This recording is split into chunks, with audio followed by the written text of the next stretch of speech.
And this just made me think, you know why we have a lot of independent people in America where it's not family oriented? It's like, I'm going to buy my own house. I'm going to have my own bills. I'm going to take care of myself. I'm going to work my job. And, it's like a separate thing. And the gender roles aren't really a thing no more. And people are doing their own thing, but coming together for half relationships.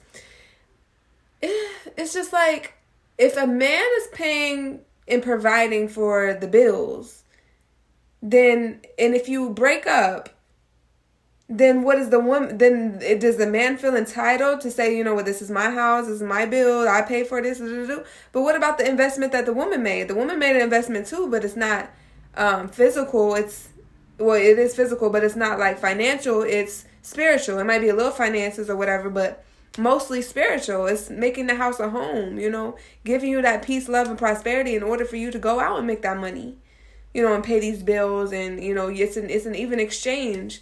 But a lot of times the woman is left with nothing because we're so materialistic that we deem what the man is doing as far as paying the bills as more valuable. And it's not. It's just not more valuable, and we can say it's equal, or we can say a woman provides more value, but I just like to say it's equal to have balance. So it's like, but should the woman keep the house? Because, you are investing in this house because it's for your wife and your family, your future children or your children. So, if something happens, shouldn't the house go to the family? But then what if you don't have children? Should the woman have to go out and find another man to build her another house? Or should the man go out and build a house for another woman? Or provide bills for another woman? Or should, you know what I'm saying? Like, how should it work? This is an interesting topic because the universe is into details. So if my thought when I just made that video, it was just like, I have actual space. Or even if I don't have a space, it's like, I'm thinking like, let's go and get a trust, put the house in a trust or in my name, but most likely a trust because I don't like stuff in my name. So we put it in a trust, and it's a family trust. And you provide most of the financial responsibility, and I make sure the house is a home, And if anything was to happen, the house is owned by the family trust. So, and it should be given to the business. And that's why relationships, not only are they business, but they should definitely be a business attached to a relationship. So if anything happens, it's going to the business. And if you don't want to have no more parts in the business, then buy yourself out. Or somebody buys you out. If not, then handle your business. And that's why we should have some type of connection before we even enter a relationship. Because if it doesn't work out, we can still be building. Or we can sell the business, get our profit, and move the fuck on.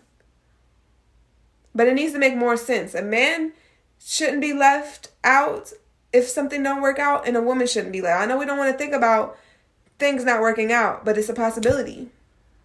Anything could happen. So, and we're not going to sit here and downplay the woman's role or what she invests in a relationship just because it's not financial or tangible in a way that we think material. Like women provide a lot. And as a woman, you should never be with a man that don't see the value in what a woman provides. You know what I'm saying? So yeah, it's interesting to think about. So just because I'm saying I need a provider, don't get it twisted. Like, I feel like maybe a little bit of back in the day we should put into this. Like, how the man has to be a provider for the woman. And really we should be investing.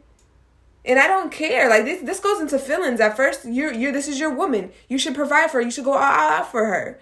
And you should get a house in her name. If you're able to, if that's what you're on. And I'm just thinking right now out loud. You should get a house in her name. And then if it doesn't work out, at least she has a house for all the energy she put in during the time. But then is that fair? I think it's fair, but then it's like, well, at the time, y'all both are putting in energy. You're putting in energy in this way, she's putting energy in that way. So I just like how certain men think like that. They do think like, well, let me secure her. Like, let her know that even if we don't work out, you still have a space. But then some women can use that and be like, well, shit, I got a house. Like, I don't give a fuck. Like, it has to be righteously. It's not like if we don't work out. If the man wants to leave,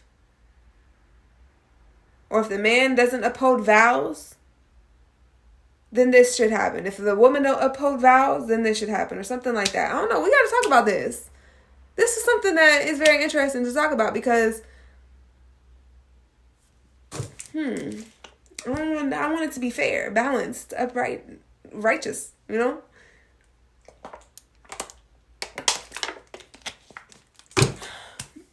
Let's talk about it. What is your thoughts on this?